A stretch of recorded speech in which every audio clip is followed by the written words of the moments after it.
साधना के माता पिता बचपन में ही गुजर गए थे। वो अपने चाचा चाची के साथ रहती थी। साधना की चाची बहुत लालची स्वभाव की थी। वो साधना को एक आंख पसंद नहीं करती थी। एक दिन साधना अपनी चाची के साथ बाजार से निकल रही थी, तभी वहाँ की बदमाश जग्गा ने उनका रास्ता रोक लिया और साधना पर बुरी नजर डालने लगा। ओए होए, क्या अदा है? जरा हम पर भी मेहरबान हो जाओ साधना रानी। चाची, ये जग्गा मुझे फिर से परेशान कर रहा है। जग्गा दादा, बच्ची है, थोड़ा प्यार से बात किया करो। घर आओ, चाय पानी पियो, फिर आराम से बात करेंगे। अभी हम चलते हैं। चाची, आप उस गुंडे से इतने प्यार से बात क्यों कर रही थी? प्यार से बात ना करती तो क्या लड़ाई करती? अरे वो शहर का गुंडा है, उससे पंगा लेने का मतलब है अपनी मौत को दावत देना। और तू भी ध्यान से सुन ले, घर जाकर ये बात अपने चाचा को बिल्कुल भी मत बताना। अरे भाई, गुंडों से बना कर रखनी पड़ती है, शहर में अपना रौब रहता है। साधना की चाची के मन में ना जाने क्या चल रहा था। वो जग्गा दादा से बिल्कुल भी पंगा नहीं लेती थी, बल्कि उसे और बढ़ावा देती थी। साधना के चाचा को कुछ दिनों के लिए काम से बाहर जाना पड़ा। मौका देखकर साधना की चाची ने जग्गा को घर आने का न्योता दे दिया। अरे आओ जग्गा दादा, आओ, देखो आज साधना ने अपने हाथों से पूरी पकवान बनाए हैं। चाची ने इस गुंडे को घर बुला लिया। अगर चाचा घर पर होते तो वो कभी भी इस गुंडे को घर में ना घुसने देते। अरे भाई, जिसने बनाया है उसे बुला तो लो, है? अपने हाथों से ही मुझे खिला देगी। जग्गा दादा, मजाक करने में भी आप नंबर 1 हो। मैं साधना को अभी बुलाती हूँ।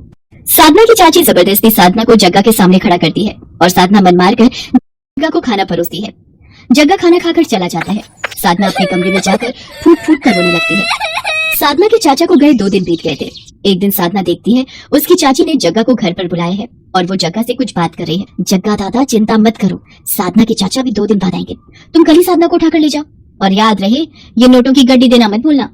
उसके बाद तुम साधना का जो मर्जी करो, उसे प्यार करो या उसे बेचो, मुझे तो बस पूरे पैसे चाहिए। ठीक है, मैं कल अपने आदमियों के साथ आऊंगा और इसको पकड़कर यहाँ से दूर ले जाऊंगा। साधना अपनी चाची और जग्गा दादा की बातों को सुनकर घबरा जाती है और वहाँ से भाग जाती है। साधना के पास थोड़े बहुत पैसे थे जिनसे वो टिकट लेकर एक बस में बैठ जाती है। वो बस शिमला की थी। साधना शिमला पहुँच जाती है। साधना के पास पैसे खत्म हो गए थे। वो इधर उधर भटक रही थी। शिमला जैसे हिल स्टेशन पर साधना बिल्कुल अकेली थी। साधना एक पहाड़ी के रास्ते सड़क पर चल रही थी। अचानक उसकी नजर एक मोमोज की दुकान पर पड़ती है। साधना वहाँ पहुँचती है और बेहोश हो जाती है। अरे, ये लड़की कौन है? ये तो बेहोश हो गई। इसे दुकान के अंदर लिटा देते हैं। बुजुर्ग व्यक्ति और उसकी पत्नी साधना को दुकान के अंदर ही लिटा देते हैं। कुछ देर बाद साधना को होश आता है और वो अपने बारे में रोते हुए उस बुजुर्ग व्यक्ति और उसकी पत्नी को बताती है। वो बुजुर्ग व्यक्ति शिमला में मोमोज की दुकान चलाता था और अपनी पत्नी के साथ मोमोज बनाकर बेचता था। साधना अपने बारे में बताते हुए रो पड़ती है। रो मत बेटा, जिसका कोई नहीं होता उसका ईश्वर होता है। तुम्हें अब वापस अपने घर जाने की कोई जरूरत नहीं है। तुम हमारे साथ ही रहो, हम तुम्हें अपनी बेटी बनाकर रखेंगे। आपका बहुत बहुत शुक्रिया। आप दोनों ने मेरी इतनी मदद की। एक मेरी चाची जिन्होंने मुझे उस बदमाश के हाथों बेचना चाहा।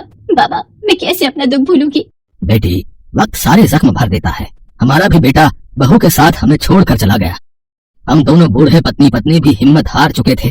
शिमला जैसे हिल स्टेशन पर हम बिल्कुल अकेले थे। फिर हम दोनों ने ये मोमोज बनाकर बेचने का काम शुरू किया। फिर धीरे धीरे हिम्मत आ गई और हमने एक दूसरे के सहारे जीना सीख लिया। बाबा, मैं भी आपकी मोमोज बनाने के काम में मदद करूंगी। आप मुझे मोमोज बनाना सिखाएंगे ना? हाँ बेटी, मैं तुम्हें मोमोज बनाने जरूर सिखाऊंगा। साधना उन बुजुर्ग पति पत्नी से मोमोज बनाना सीख गई थी। अब वो भी उन्हीं की तरह अच्छे मोमोज बना लेती थी और वो उनकी सहायता भी करती थी।